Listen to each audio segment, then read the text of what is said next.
Welcome to the Wake Her Up podcast. I'm your host, Marcella Hill.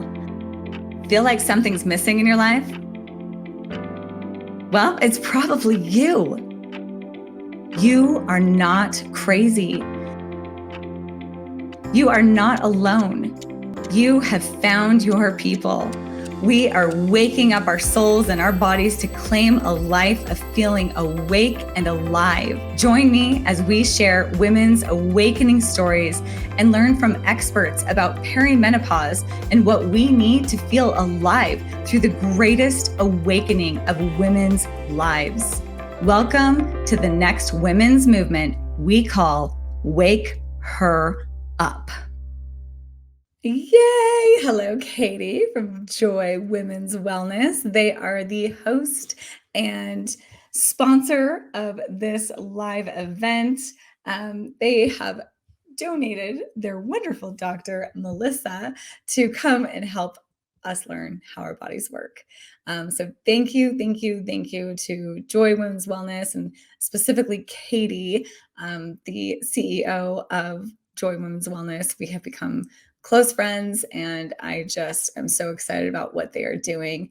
Thank you so much for being here, Katie. And we're thrilled and excited to have their Dr. Melissa as the expert with us today. And we have so many important questions to ask her. We're going to bring in Melissa. She is Dr. Loseke from Joy Women's Wellness. She is going to be joining us, and I hope you read her beautiful bio. But above all of that, she is willing to give of her time and effort, and let's welcome her in. I'm just so excited that you were able to show up and that you're willing to show up. So thank you on behalf of everyone here. Thank you so much for being here. Thanks for having me. No, where are you out of? Where are you right now? Omaha, Nebraska. Omaha, Nebraska. Smack dab in the middle of the country. Is it still very cold there or not? No, we're kind of in this up and down. We've gone from 85 to 40 and everywhere in between. That's where we're at. So isn't it so fun?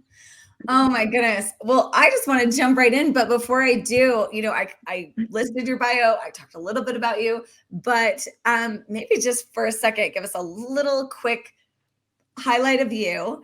And how did you get into this space, and what brought you here? So my name is Dr. Melissa Loseke, kind of born and raised here in Nebraska. Always knew I wanted to be a doctor. That was always my pathway from kind of basically 3 years old, as far back as I can remember. Thought I wanted to be an anesthesiologist. Learned I actually like people awake and having conversations with them. So detoured over into family medicine. I made it about 18 months in primary care before to be honest, big hospital, big pharma, insurance companies, it's not why I got into the field I got into. So after I left primary care, basically sports med, from PRP, stem cells, the story I'll tell everybody is the gal who covered for me when I was on maternity leave with my daughter actually gave me a phone call and said, "Hey, Melissa, I'm working in a hormone clinic. Would you be interested?"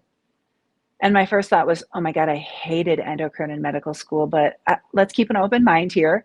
And I'll kind of say the rest is history. I came on part-time with a hormone company here in Omaha. Within 4 months was full-time, and it's been no looking back since then. Wow. So we need that's the high-level highlight. Like a million stories like that. So how long ago was that? 2013. Oh my goodness. So 10 years into the hormone space, which has really morphed into functional medicine. I hate that term, but I'll really call it wellness.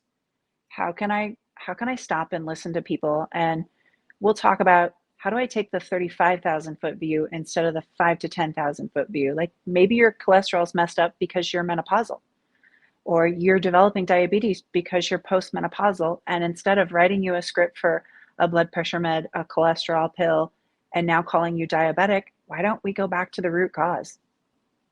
Oh, like the way we all thought it was functioning, like how it's supposed to be, sense, right? Oh, how did we get so far from that? Oh my goodness. I'll get that question a lot. I mean, most of the time and I'm going to say gals because I know this is a big group of gals, but I see both men and women. But my gals are always just like, Melissa, why didn't my primary care talk to me about this?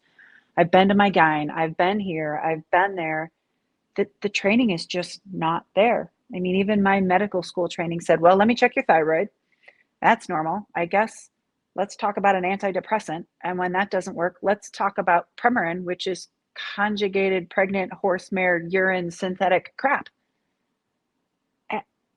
We live in the day of the internet and friends, so people start asking around, and it takes the right practitioner to be able to look at themselves and say, and I'll tell people, well, if you had come to me back more than a decade ago and said, hey, Melissa, I want to do testosterone pellet therapy, I would have told you no, but I would have had the foresight to be able to tell you it's because I don't know what I don't know to comfortably recommend it to you. And it's missing a lot. I think, thank you so much for saying that and being so vulnerable and honest about that, because I think that's the one thing that is the most confusing to me, that it is maybe not well known, but is becoming known that doctors do not learn or practice hormones in medical school. And I think that's the one thing that I honestly just wish doctors would just say, I don't do hormones. I didn't learn them. This is the little bit that I know, but I know that there's more out there. Let me know. And I was so grateful when I recommended to my mom to go try what I was trying. Her doctor said those words. She said, I honestly don't know much about it. Let me know. And I was like, yes. Oh, so thank somebody you. with some self-awareness to say, I don't know what I don't know. Yes. Well, I want to get into some really tangible things. I do a lot of podcasts. We talk really high level. We kind of talk about the problem. And I want to give these women some substantial answers that they can walk away with and do something with it. Perfect. And the first thing that I like to talk about is that, one, we don't know what we don't know. And right at this point, a lot of us do not know how our bodies work. We're hearing about hormones. We are feeling the effects, but let's get down to it. How do hormones affect our personalities? Why do they affect them? Like, what is going on that hormones are so freaking important? So I'm going to take that back just a little bit further and let everybody kind of understand. Just kind of let everybody understand. And it's where I'll start with a lot of my gals too, is it's understanding what's contributing to what. Great. So we're used to talking about estrogen. I mean, we're used to talking about estrogen and menopause, but a big educational crusade for me is perimenopause, because most of us gals don't understand that this is happening in our 30s. Most of us at that time getting married, have careers, maybe we're a stay-at-home mom, we've got kids, and we just assume, I guess this is how I'm supposed to feel. You ask your other friends and they feel the same way. So it's really not until we're knocking on the door of menopause and hot flashes and night sweats are making us miserable that we go, okay, I don't want to feel this way. We are irrational or rationalizers. We can make excuses. Well, of course my libido is crappy. I'm tired. I'm raising infants. And I'll tell a lot of my gals, and same for myself, was you kind of peek your head up as your kids hit this past the toddler stage. They're in school. They can dress themselves. And you go, oh my God, I'm more tired than I was when they were infants. Right. I was supposed to get better, not worse. Mm-hmm. So we're used to talking about estrogen. It's the one we're familiar with for us females. 100% of your estrogen produced by your ovaries. So when you go through menopause or you lose that ovarian function, you're going to lose 100% of your estrogen. What are the symptoms from estrogen? Hot flashes, night sweats, vaginal dryness, painful intercourse, restless leg, dry skin, dry hair, hair thinning, fatigue, midsection weight gain, urinary incontinence. It's like, oh, okay, so I've got that to deal with. Progesterone and estrogen, a yin and yang. Estrogen, when you're menstruating, is what builds up the lining of the uterus. Progesterone maintains it. Progesterone is that PMS hormone we think of that week before your cycle. I'm going to eat the house down. I'm bloated. I'm crabby. I'm irritable. But a lot of gals won't necessarily understand that balance that should exist between estrogen and progesterone. So you may have, as a perimenopausal female, may have symptoms that look like menopause, but it's really a lack of progesterone on top of progesterone symptoms. which are irritability, those menstrual migraines, heart palpitations, poor sleep, anxiety, depression, and kind of that mood instability that can happen. Again, I can't tell you how many gals, you mean I didn't have to suffer with these migraines? Oh, that full cardiac workup was really just some progesterone to balance it out. But I think the one that doesn't get enough talk for us gals is testosterone. Amen. Such a crucial hormone. It goes on a steady decline starting at about in our 30s. 95% of your testosterone produced by your ovaries. So again, you go through menopause and you lose 95% of it. Lab reference ranges and traditional medicine basically shrinks our normal testosterone levels every 3 to 5 years, basically telling us, ladies, by the time you go through menopause, it's okay, you should just feel like crap. What does a low testosterone look like? No energy, no motivation, brain fog. Why am I in the laundry room? I was in the pantry to cook dinner, but what were we having? No libido, decreased ability to orgasm, joint pain because it's a natural anti-inflammatory, loss of muscle tone, weight gain, crappy sleep. I'm irritable and short with the people that I love. And almost every gal by the time she hits her late 30s and 40s is pretty deficient in testosterone. And I know most gals, by the time I get done listing off their symptoms, they go, oh my God, that's me. Yeah. I knew I wasn't menopausal, but oh my gosh, everybody else has made me feel like I'm crazy. Ladies, you're not crazy. It's not in your head. And testosterone's a really great place to start for those perimenopausal gals. Like, don't wait till the train is falling off the tracks. Yes. Oh my gosh, I feel like I need to, I don't know that I've ever heard it explain the symptoms in correlation with the hormones. I just listed all one big bucket. So okay.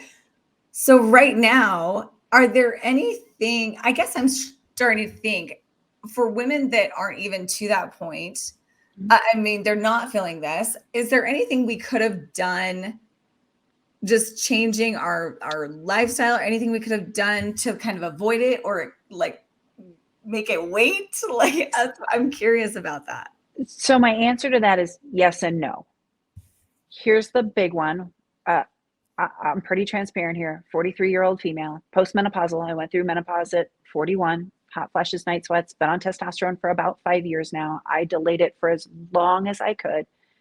But I still remember sitting at a medical conference in 2016 when somebody finally told me, oh, hey, did you know oral birth control pills can increase your sex hormone binding globulin, a protein that can permanently bind to testosterone? Well, we grew up in the generation of, oh, your period's off, you don't want it, here's your birth control pill. Here's your birth control pill. Most of us gals have probably spent a decade or better on and off birth control pills, not understanding that, well, yes, it regulated my menstrual cycle, but it also potentially affected my testosterone levels. I've got an almost 10-year-old daughter, and there is no chance I'll ever let her have oral birth control pills. It will be an IUD more than likely, or what are our other options that aren't going to increase sex hormone binding globulin for her? So when gals ask me, what can I do? Just be conscious that, hey, if you make a choice to go on oral birth control pills, it may be affecting some of those symptoms for you or creating a problem down the road. And then it's all the other things that we already know. Limiting screen time, like the stressors that we can control. Control what you can control. We like to think that, oh, what I eat doesn't make a difference, but it's not only what I eat, what I'm not eating enough of. Do I start my day with protein? How much caffeine am I drinking? How much alcohol do I take? Do I have a consistent bedtime?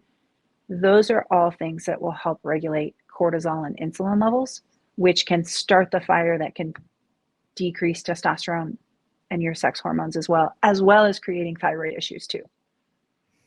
It's super interesting to be in this space because I think when I thought about diet up to this point, it was just to get smaller, to fit into my plan.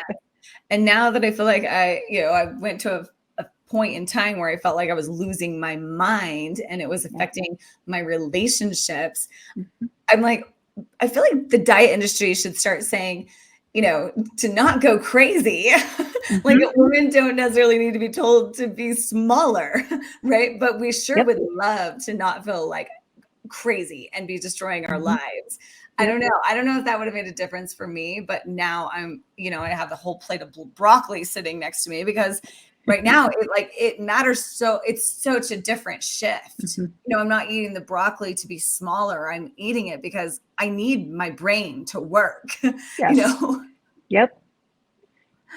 Oh, so good. Okay. Well, and we think, like a lot of gals start their day, oh, I'm going to have my coffee. I can't get motivated without my coffee. Not understanding all you're doing is increasing your cortisol levels and making a bad situation worse.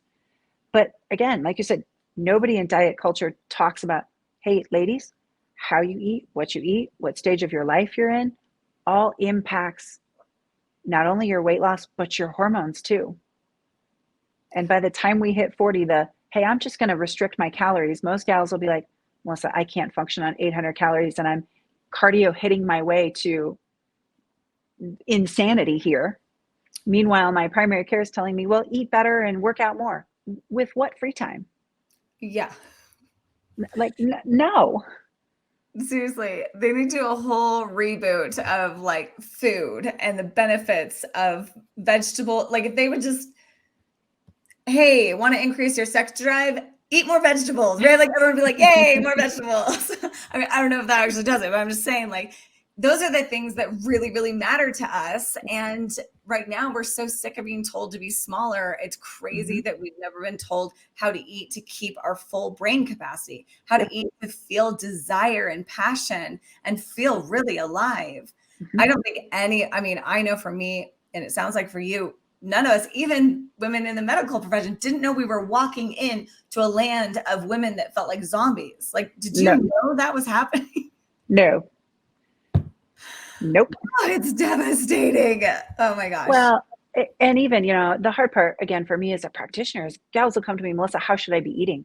Well, if I didn't have a metabolic nutritionist in my office, I'd be making the same mistakes too. I mean, my education has been profound in the last 18 months on what to eat, what to recommend, the shifts that happen in menopause, what you should be doing. I mean, I kind of had thought, hey, I'm doing pretty good from a diet culture standpoint.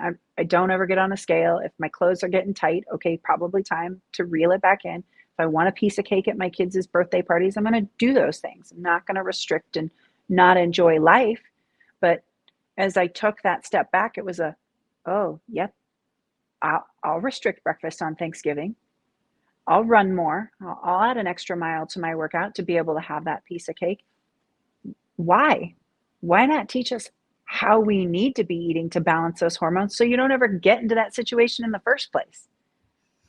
Oh my gosh, it's crazy that we all live like that. I mean, I guarantee every woman watching this right now has done exactly that. I'll pull back on this so I can do that. I'll add extra workout so I can do that.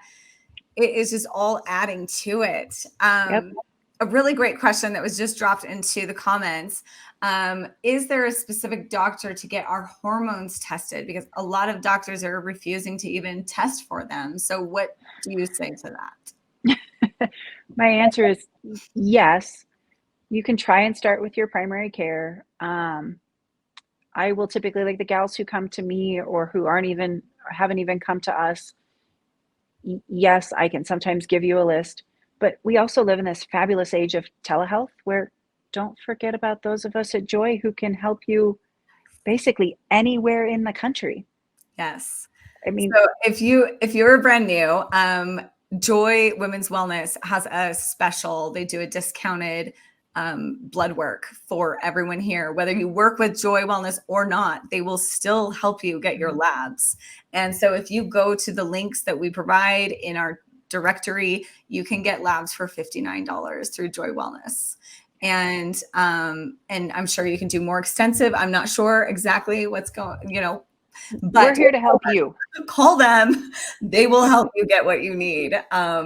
And that is what you're looking for. Because what I have found, and you can speak to this too, Melissa, is that people are telling me that their doctors will do their blood work, but then what? Then they're like, right. Well, it's normal to me. And so it's kind of a catch-22, because if your doctor says yes and does your blood work and doesn't do hormones, you're going to still have to go call someone like Joy or any of these hormone therapists. Correct. And that's the landmine that you run into is I will always use the phrase normal's not always optimal.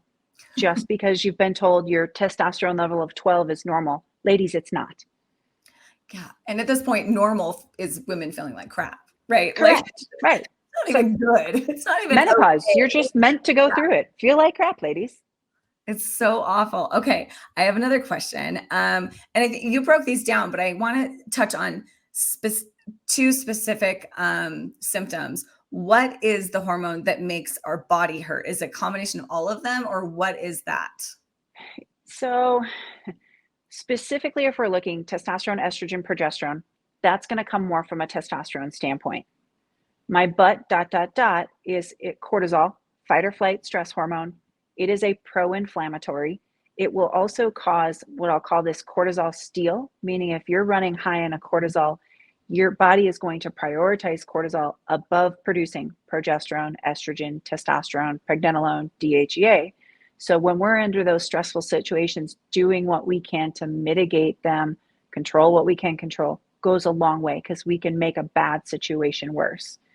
And then insulin, which fasting insulin is basically how hard is my body working to keep my blood sugar where it is. It's a really big warning sign of inflammation. So when it gets high, it can also cause some joint pain. So it can murky the waters a little bit trying to figure out, well, is this a cortisol problem? Is this a testosterone problem? Is it a both? Does insulin play a role? My gals who have PCOS, insulin and cortisol are almost always going to be a factor for you guys. And I know most PCOS gals are kind of told, well, it's my testosterone levels are high. Not always. Don't fall into that thinking of PCOS is this box and everybody fits into it. Sometimes it's a low progesterone. Sometimes you don't have insulin issues. Sometimes it's a cortisol issue. I've got PCOS gals who are on testosterone. We're managing symptoms so much better on top of whatever else may pop up. I love all of this because I think it goes back to why I started the Facebook group and getting everyone together in the first place. And the whole basis of why I think I'm here is because my book had nothing to do with hormones or anything. That was nothing I was talking about. The whole time I was just talking about learning to listen to yourself and know yourself. And then come to find out everything you just said, the only way we're going to know any of that is if we're actually paying attention to what is going on in here, because you said it could be anything, right? It could be any of these things. Right. And for me, after I started on testosterone, that was the most surprising benefit. I had no idea. My body was hurting to a point where I was crying in the car. I wouldn't go to movies because it couldn't sit for more than 10 minutes. I never sat on the couch. And I wanted to take a class. I knew I couldn't because I wouldn't be able to sit. If something happened, I was going to have to go get a real job. There's no way I could have sat in a seat. And I have no body pain, none. Like sometimes I'll just stand and just like self-check and be like, this is amazing. Like I have no pain, like nowhere in my body hurts. And that is just blowing my mind every day. Like to get out of bed, put my feet on the floor and not have my feet hurt is, and I hear a lot of women talk about how they've been diagnosed with maybe fibromyalgia. Have you seen people come in thinking that they have that and they get on hormone therapy and be like, maybe not, or what is that? There's a lot of practitioners who in this space, and I'm going to say this and nobody please take offense to it. It's just, it's some of the information and beliefs that are circling out there. There's a large group of people who don't think that fibromyalgia is necessarily a real diagnosis, meaning nobody's gotten to what's really going on. Is it a testosterone problem? Is it a hormonal problem? Is it a cortisol problem? So, and again, it's hard to find those practitioners who are willing to look at all those pieces to really dive in and find out. But to answer your question, yes, all day long. I mean, probably the biggest thing my takeaway for gals would be, number one, get your levels checked, know where you're at now, even if you don't really think you have a problem, but don't write it off. Don't just say, oh, it's because of X, Y, and Z. Know for sure. It's the best thing you could do for yourself. Oh my gosh, it's so good. I love that I mean, you've seen it all day long where people will just put this title, or a doctor will just put this title on you. You have depression, you have fibromyalgia. Like, that's it. Mhm. But then, like, but why? Like, what is actually going on? And to your point, you're like, Mhm. fibromyalgia has to be something, right? I mean, Yep. it's got to be, cortisol and testosterone Right. and all these things. And you could call it that still, but there's still something happening. And I Correct. think women asking themselves more questions, like daring to Yeah. go against the rules, would be Yep. really beneficial. Yep. Okay, I want to plug right along here. One person said, okay, that's me. My body hurts. I have fibromyalgia. What do I do? And so I think, that's kind of what we're doing here. You've Mhm. joined the Facebook group. You are Yep. here. You're doing it. You're doing the right thing. And we're introducing you to, Miss Dr. Loseke from Joy Women's Wellness, which she is one of the providers that you would talk to, and correct me if I'm wrong. If you were going through Joy Women's Wellness, would someone come and eventually talk to you? Potentially. So we've Potentially. got a good group of a team. A lot of times I'll kind of oversee team as Okay. they've got questions as things go in, because I'm also in my own private practice as well. So it's kind of balancing all of it. But uh, potentially, yes, absolutely.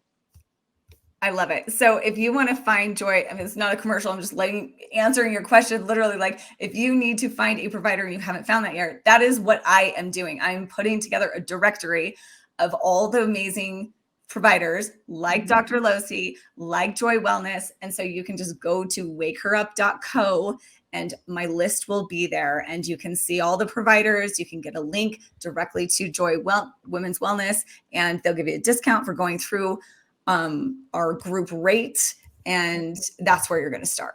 And they're going to figure you out. I think everyone's Yep. asking, like, where do I push the buy now button? Like, like everyone's like, what do I buy? Like, where's the Amazon link? And that's not what we're doing here, right? Like, I we're love it. actually finding what you Yep. specifically need. And that's going Yep. to take a conversation with someone and some blood work. Um, And I'll kind of joke with gals as we're talking through this. This is the part of medicine that isn't black and white. It's gray. It's finding the right practitioner, because we're not, as medical providers, we're not used to gray. We're used to if this, then that. So it's finding someone who's comfortable in the gray, because it might be a tweak of a progesterone or a cortisol. I mean, I'll kind of joke. So men, if we're going to talk about a remote, men are like an on-off remote. I play with their testosterone, address their insulin, maybe, or testosterone and estrogen, maybe a little cortisol. Ladies, you are the universal remote where there's like 10 ways to turn it on. You can hit play, you can hit pause, and we can get to the same effect, but it might take some time. So just know this is not a cut and dry by any means. Okay, you just gave Have me some like a really patience. good TikTok, you're gonna see my TikTok with viral, with my remotes tomorrow. That's gonna be such a good piece of content. It's such a good analogy. It's so Mm-hmm. good. Oh my gosh. It is that. And I think that is the pivotal thing that changes this entire thing, is when women start realizing they're their own individual thing and they deserve their own individual personalized answer. Mm-hmm. And there are people like you that will help them find it. We Yes. just literally didn't know you existed, honestly. So There are ladies, there are people out there who are going to stop and listen, who want to hear the story, who it's probably going to be easy to those of us who are like, oh, yeah. I mean, I'll go through and ask my patients kind of some of those same symptoms. And even before I've looked at labs, I'm pretty sure we've got a testosterone problem. I know if we've got an estrogen problem, but just find somebody who's going to listen to you, not write it off, and keep advocating for you. yes. Yes. Be here until you feel good, is what I always Yes. say.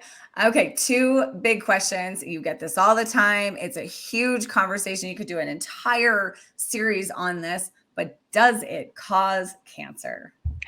I love this one. So my answer to that is, generally speaking, no. So that whole fear mongering came from the Women's Health Initiative, a massive study, I believe 98 to 2002 ish. What even I didn't know as a medical provider, I can tell you I was sitting at ISHWISH, which is International Women's Sexual Health and Wellness in Scottsdale in 2018, when somebody finally told me that the Women's Health Initiative had retracted all of their negative statements on hormone replacement. Today Show didn't pick it up. Ellen didn't pick it up. We're just now starting to see that start to hit a little bit. But even every day as I tell women that, they're like, they did? Here's what you got to understand. And when they retracted it, they said poor study design. And when they re-looked at the data, like breast cancer, heart attack, stroke, blood clots are really the big ones that people will ask about. What we found is when the Women's Health Initiative came out and women everywhere started getting off their hormone replacement, as females, we started outpacing men in cardiovascular disease. So they started looking, oh my gosh, what the heck is going on here? 8 women out of 10,000 was the increased risk of breast cancer by being on synthetic hormones. They also said, hey, this was a really faulty study design. These patients were probably already at high risk, and they used synthetic estrogen and progesterone, specifically medroxyprogesterone, which is what they think was the bigger causative factor. So I always tell everybody, make sure you're using, you'll hear the buzzword bioidentical. Don't use Premarin. Don't use conjugated pregnant horsemare urine in your bodies, lady. Use something that is meant to function and truly replace. I'll describe it like if vitamin D is low, what do? We're going to go to the pharmacy, grab a high quality vitamin D and replace it. Hormone replacement should be thought of the exact same way. I'm just replacing levels to levels that you normally naturally had in a safe and effective way. So here's my caveat to the breast cancer question, specifically to estrogen. Testosterone, actually breast cancer protective, likely from that anti-inflammatory properties that it has. If you develop if you're postmenopausal, and I'm specifically calling out my postmenopausal gals here, if you're postmenopausal and you develop a breast cancer that is estrogen and or progesterone receptor positive, and you're on estrogen, you have the risk of that tumor growing quicker. That estrogen is never going to cause it, but it may accelerate its growth. It's why we always recommend continuing your yearly mammograms, etc. I will tell gals, and again, I have to pick my crowd when I talk about this. We as females, just like men, but in regards to prostate cancer, if we live long enough, we have an 80% risk of developing breast cancer. That means 8 out of 10 women, if they live long enough, are going to develop breast cancer. That's a staggering number. And notice I didn't say if you're on hormone replacement. It's just your risk. So, and again, this is my own personal statement, but I'd rather feel really good if that's where my life is going to go. I'd rather feel really good doing it. Honestly, if you weren't going to say that, that's exactly what I was going to say. I was like, I'm sorry, but at 40, I felt dead inside anyway. Give me 10 years of feeling like a superwoman and I am good to go. Like, who cares? Way better than just feeling like a zombie for 50 years. We're not really living anyway. Well, and for me too, the other component is just understanding. So normal estrogen levels in gals who aren't menopausal fluctuate anywhere from 10 to 500, depending on where we're at in our cycles. I'm a super practical person. If you're going to tell me estrogen is the only cause to breast cancer in females, then tell me why every premenopausal gal isn't developing breast cancer. If I'm going to look cause and effect here a little bit, I have to look outside the box and say, it can't be the only factor here. I adore you. You were saying all the things that I like. Just hope for all medical professionals out there. We have some really good questions, just keeping right along. Do you have a few more minutes to stay with us? Honey, we can stay as long as we want. This is my crusade. This is my soapbox. Okay, let's keep going. Okay, so a really great question. Thank you for the breast cancer answer was exactly right. And also, if anyone wants to go read more, the New York Times just came out with a really great article that just like breaks it down in a very like consumable way. I've tried to read through a lot of the study stuff and it just gets a little muddled. Like I can't, I don't have the brain for it. It's boring. The New York Times nailed it. It was so good. Worth $1 to go read. Go read that. Okay, next question is, can you comment on the difference in the patch versus oral estradiol and risk of DVTs? I don't know what that is. So DVTs, blood clots in the legs.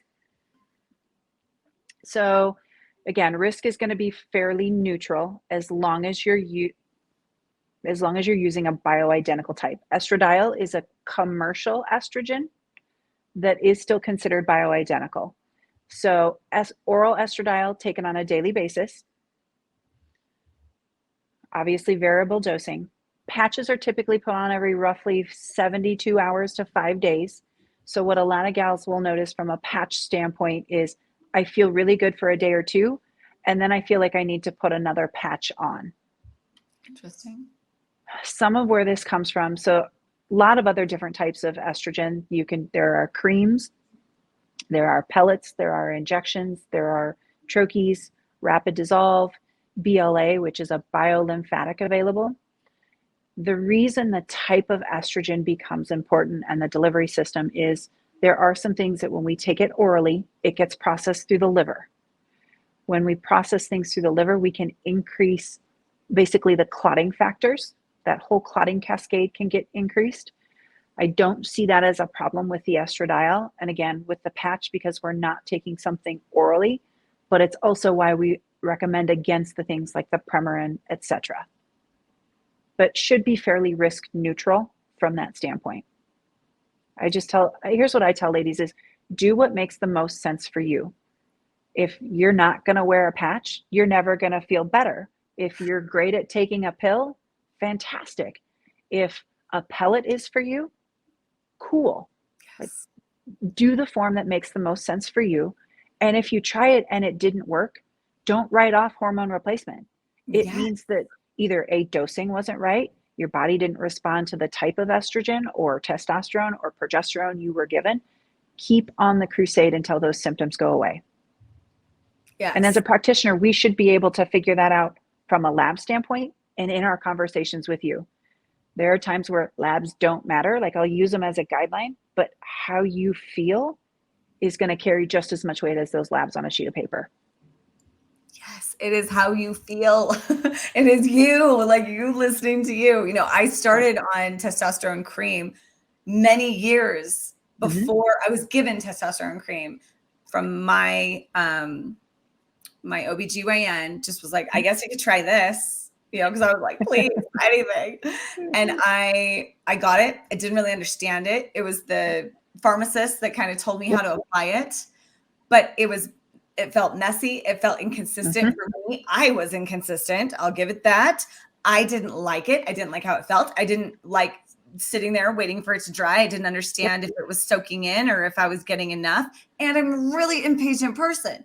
So for me, that did not work, you know, and then I just kind of thought, well, I guess testosterone doesn't work. And then when I got the pellets, holy crap, like, you know, I don't have to do anything and it's just there. And for me, that is what I did. But I have seen women get the exact same benefits that I've gotten from the cream. And like, I've seen it all work. Okay, next question. Let's see. There's some great comments here. Wondering if a hysterectomy would just help. So much anxiety and so many issues. I've heard that a hysterectomy helps. Does that help? Depends on what you're doing the hysterectomy for. So also a partial hysterectomy gal, had a hysterectomy in 2018. Me too. And I love my surgeon. She's fantastic. But what nobody in that emotional time told me was, well, and again, I should have known better. When you do, especially a partial hysterectomy, you're basically clamping blood supply to the ovaries. Not uncommon in my post-hysterectomy gals, roughly around year 2, all of a sudden, here come the estrogen symptoms. Testosterone was probably already crap beforehand, so it depends on whether you knew it or not.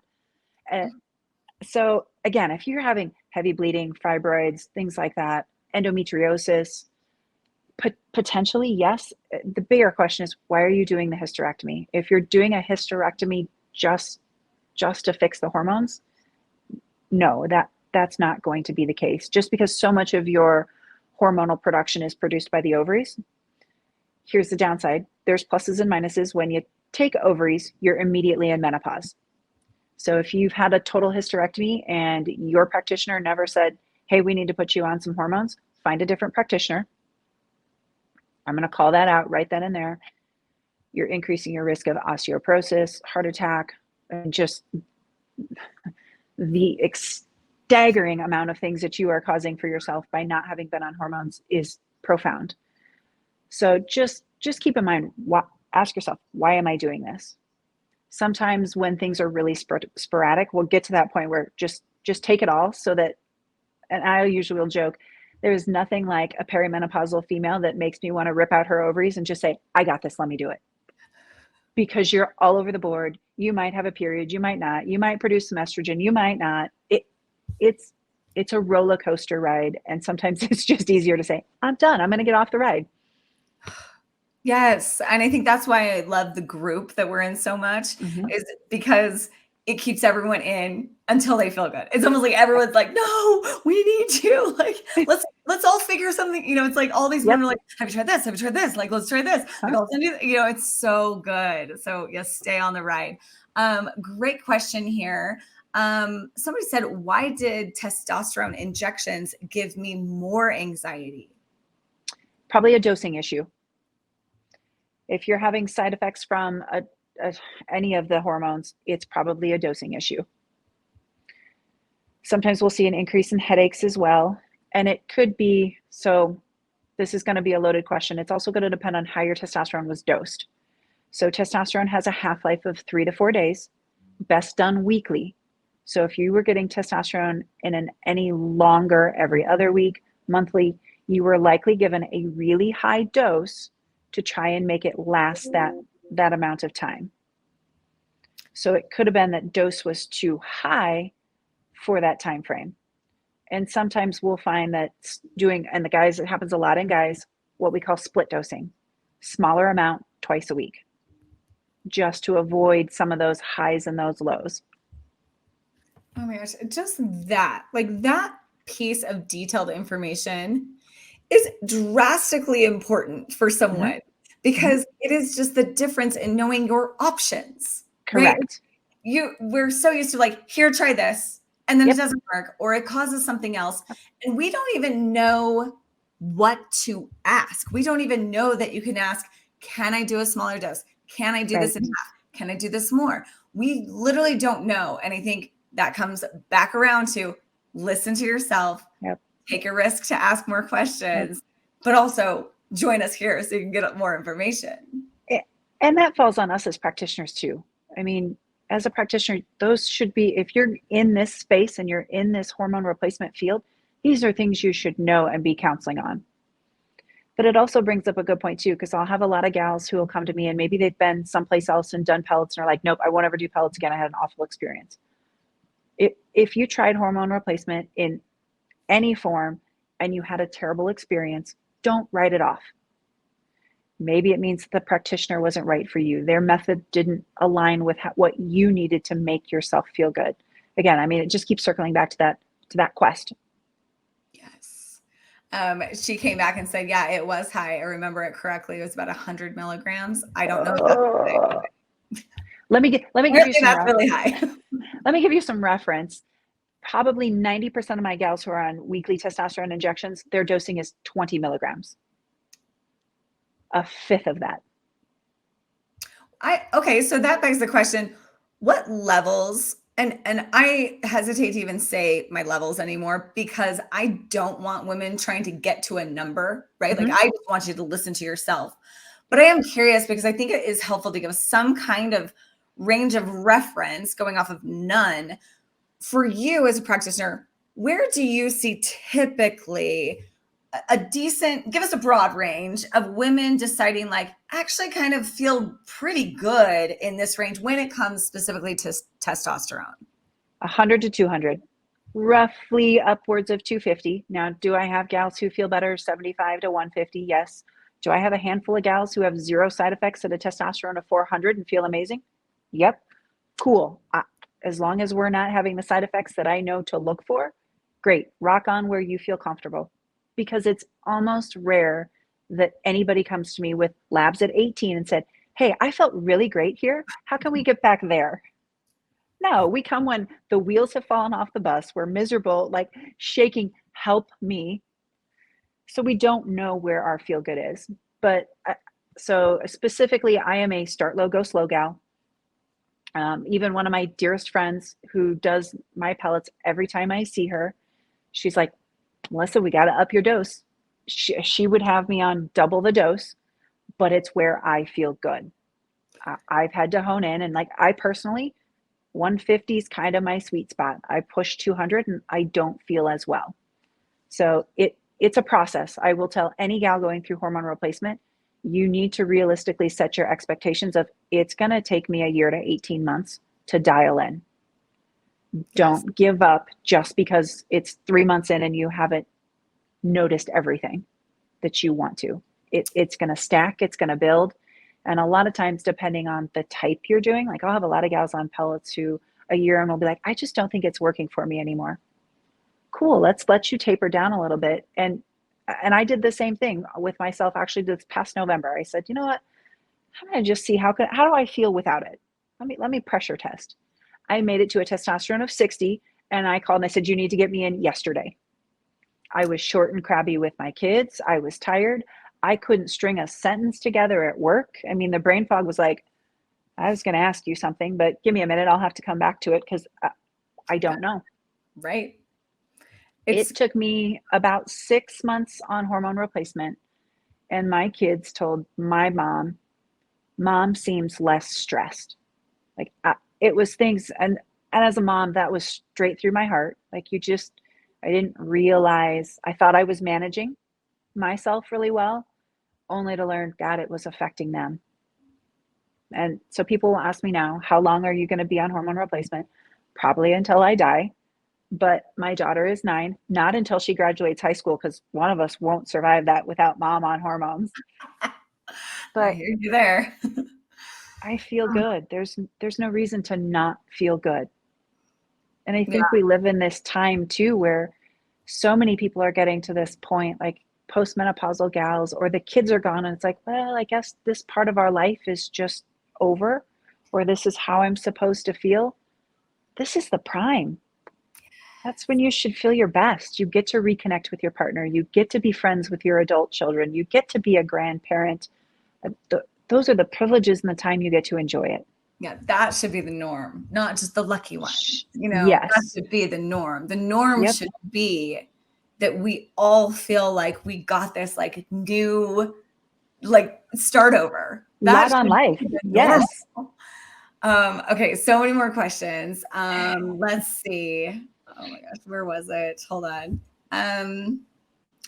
Well, a lot of these we've kind of answered. One of the questions is, when should you start bioidenticals? And I think you kind of answered like when you feel like you should, when you feel like crap, but maybe even like a little bit before that. And I think if women were aware of the symptoms to be looking for, and I even have like, again, in a lot of the resources, most of the resources will have like a symptom checker, and you can go in and kind of look through bazillion of those, but be paying attention so you know when it's coming, when it's not too late and you've like left your husband, right? I mean, it happens. Yeah, that happens. More than we want. What types of hormones are covered by insurance? I know that there are some, that you can get through your doctor. And again, I'll just say this from my experience. Again, it's tricky because my own mom was given the patch, was given things that were covered by insurance, but her doctor did not know how to help her manage any of that. And so we just ended up in the same crappy spot. So anyway, maybe you can speak to that more. So ladies, here's the really unfortunate part, because I get this one a lot too. About more than a decade ago, the FDA actually had plans for, and it was through Johnson & Johnson, I believe, a testosterone specifically for females, and basically aborted it. So there are no great insurance covered testosterone for us gals. Yes, you can occasionally, like my group of firefighters, they run their own special insurance and they can get it covered, but plan on most of the time that if you're going to be on testosterone, it's not going to be covered by insurance. Again, very rare to find any of the compounded medications covered by insurance. So what I will typically find can get covered is some of your patches, some of your creams, some of your orals, progesterone if you're getting it through the commercial pharmacies. It's anything that you could go to a Walgreens, a CVS, and pick up. But it's also keeping in mind that that may not be the best form for you. I know a lot of people will, as we start to talk pricing on, again, for me, I can't put a price tag on how I feel, but you'd be surprised for $150 a month, $200 a month on what you can get covered, from labs to medications to, so don't assume that maybe since it's not covered by insurance, that it's not reasonable for you to be able to afford. And it's all perspective, right? I mean, Right. we're spending hundreds of dollars a month on a car. We're spending $100 a month on cable. We're spending, hundreds of dollars on food, $100 of clothing, Starbucks. It's all perspective. When you are your biggest asset and your biggest risk of losing, like if you don't feel good, your life is shit, Right. and yet we're like, oh, we need to dump thousands of dollars into our car to make sure our car works, because we know without a car, we won't be able to go and function a regular life. But without your body functioning, like you won't be able to go live a regular life. Just treat your body like you would your car and just dump the money in. Like if all of a sudden it breaks down, you're just going to be out $1,000 and it will be a sucky day, but like you do it. So like, why aren't we doing that for our own selves? It's crazy. Yep. Crazy. Well, how much did the fad diet cost? How much did the new clothes cost because we can't lose the weight? What else the supplements that we try, you kind of look back and you're like, oh my God, I spent a lot of money trying something that got me nowhere. If I'd have just maybe started here. And to kind of circle back to your question, when's the right time?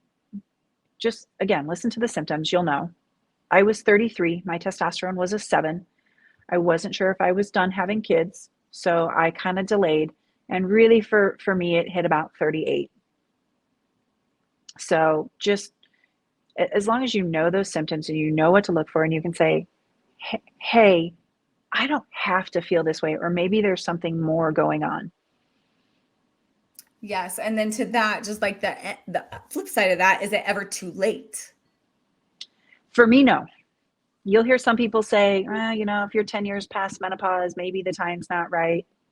But to me, there's never a bad time to feel good. I love that. I love it. Okay. And I think this is a great one to kind of end on. There's so many, we could go on and on and on. And if we didn't get to your question, please, please, please go to wakeherup.co and you'll be dropped into our huge directory. Joy Women's Wellness is on there. Their link to get your labs done is on there, and many other providers. Hopefully you can either find one in your area, or Joy Women's Wellness is telehealth. So you can literally call them in the morning and get the help you need. So let's end with this, because I think this is the thing that we keep coming back to. It's the mental health, right? It's the knowing that you matter. And particularly for this viewer, she says, can you comment on mental health at perimenopause? I have been on testosterone, felt good for years, was a game changer. And then she said, for the last few months, I have severely declined mentally when my period ends. My periods have been irregular for years. The mental issues are all new and debilitating. Please help. So in that situation, one of my first questions would be, what does estrogen and FSH look like? And a lot of people will think of estrogen as just a replacement dose, but there is also something called support. So meaning you're in that perimenopausal state, your labs look great, but you have all the symptoms of a decline in estrogen. We can still support your ovaries so that you can transition in a much smoother, softer way. And my other question for her would be, I'd want to know what a fasting insulin looks like. I'd want to know what a cortisol level looks like. And are we transitioning into menopause, which is basically throwing everything else off? And then progesterone. If you can do testosterone and progesterone, if estrogen and everything from that standpoint all looks fantastic. But I know we talk a ton, estrogen, progesterone, testosterone, but we're dumb to ignore fasting insulin, and cortisol as well. Most gals don't understand estrogen plays a vital role in how you metabolize cholesterol, plays a role in insulin resistance, flexibility of arteries. So it's not uncommon for us gals as we go into menopause, all of a sudden, boom, I'm diabetic. Boom, I'm on a statin. Boom, I'm on a high blood pressure med. And we're going, God, what? I'm blindsided. What happened here? So that would be probably one of my biggest questions for her. At the end of your cycle, typically is when you're going to start to have a little bit of an increase in estrogen and lowest progesterone levels. So I wonder if it's the drop in the progesterone that's struggling a little bit from that standpoint. That is such good information, right? Like even just the questions, just being able to say, oh, those are questions I can start asking my body, myself. Mm-hmm. I can start Googling. I can start calling people like Joy Women's Wellness. I can start asking my doctor. I think it's crazy. We didn't even have the questions. We didn't even know to be asking this. Nope. Oh, it's so good. But somebody said, I will sell everything I own to feel better. And I just want to say amen to that. Like, because if you feel better, if you have sold everything you have to feel better, suddenly, guess what? You're going to feel so damn good. You're going to end up in more than what you had before because you have the energy to go and make that happen again for you. Oh, so good. There was another question I want to jump in here, but I am not seeing it. Oh, I want to touch on this. I know we could just keep going forever, but I think I have a lot of very young people here, which is so thrilling to me because they're never going to get to this point. But we also disturbingly have a lot of very young people that are still wanting to have children, still just in the middle of, growing their families. And I want to be real clear about the effects of testosterone and at what point, what is that? And I'm going to let you speak to that during childbearing years. So it will depend on time frame. Like if I've got somebody who imminently wants to have children, testosterone probably not our best option. Now, in the whole sex hormone cascade, DHEA is a precursor, which is an over-the-counter supplement that helps support testosterone levels. Sometimes we can get a little boost from our testosterone levels from a DHEA. So if I've got a gal who maybe says, Melissa, I know I'm not done with my family, but I'm not currently nursing. It's probably going to be a year or two. Great. Then I see no harm in putting her on a little bit of testosterone before they start to try. When you do get pregnant or when we are actively trying, we have to come off of it. Why? Category X in pregnancy. Because nobody's going to get a group of pregnant females together and say, hey, let me test out testosterone in you while you're pregnant and see what it does to your baby. Just not going to happen. We do know, though, that the biggest risk would be ambiguous genitalia. So if you have a female, could she have a clitoris that looks like a penis would be your biggest concern we talk about from that standpoint. I also will get really picky then, depending on time frame, the type of testosterone I do in that female. I may lean more towards an oral, maybe, but I'm going to probably gear her more towards an injection because I can stop it soon. It will come out of the system a little bit quicker versus a pellet where I tell anybody, if you're doing pellet therapy, I need a 6-month window to taper you down to make sure levels return back to baseline. And a lot of times too, it becomes maybe we do smaller dosing more frequently, because I'll hear this with my guys too, who are on testosterone is great. We're going to try and conceive, but I have no libido to even want to consider conceiving. So help, what am I supposed to do? There's not enough arousal cream or libido stems or pine bark to make me want to have intercourse to have the baby I'm dreaming about. Oh my gosh, I love that so much. That's so good. Oh, that pretty much sums it up right there. I love it. Oh my gosh. We need to have you back for part 2 because I would love it. A whole bunch more questions. I feel like we should do this like once a week. We could, but let's reschedule you for another time, and we're gonna have Dr. Loseke back for sure. So be preparing for more questions. But also, I want to encourage everyone here. The group is available to you, and Joy Women's Wellness is an expert in the group. So once in a while, if you ask a question, they are able to see that and pop in and help you with that as well. We have lots of providers that are part of the group that is why they're here, is to help more of these specific questions, because I am never going to pretend like I know what I'm talking about. I'm just like the friendly neighbor that was like, hey guys, did you guys hear about this? But I just want to say thank you so much just from your whole journey. Thank you for listening to yourself. Yeah. Thank you for paying attention and being willing to break the rules and break the traditional pattern of medical profession. Thank you for risking things and taking a chance. That is exactly what it's going to take for more women to feel good. And my ask for everybody listening would be, don't be afraid to talk about it with each other, because the only way we can help each other is by supporting each other. So don't write off your symptoms. If you're on hormone replacement and you feel great, tell 10 friends. Stay tuned for part 2. And again, I will say it again and again, just go to wakeherup.co and you can get all of the information, and Joy Women's Wellness is linked there. And I just can't thank you enough. Thank you. I had a great time. Thank you so much. Let's do it again. This was so informative. Love it. So thanks for being on the crusade with me. It's always good to know there's people out there. Let's do some more. Thank you so much, everybody. Everyone have a good night. Good night. Good night. Go get some sleep. You need it for your hormones. Bye, everybody. Bye. It's now your turn to wake up the woman inside of you. Come hang out with us in our private community and find all the resources you need to feel awake and alive at wakeherup.co. I'd love to hear your thoughts on today's episode. Please leave a review and let me know how this episode helped to wake her up.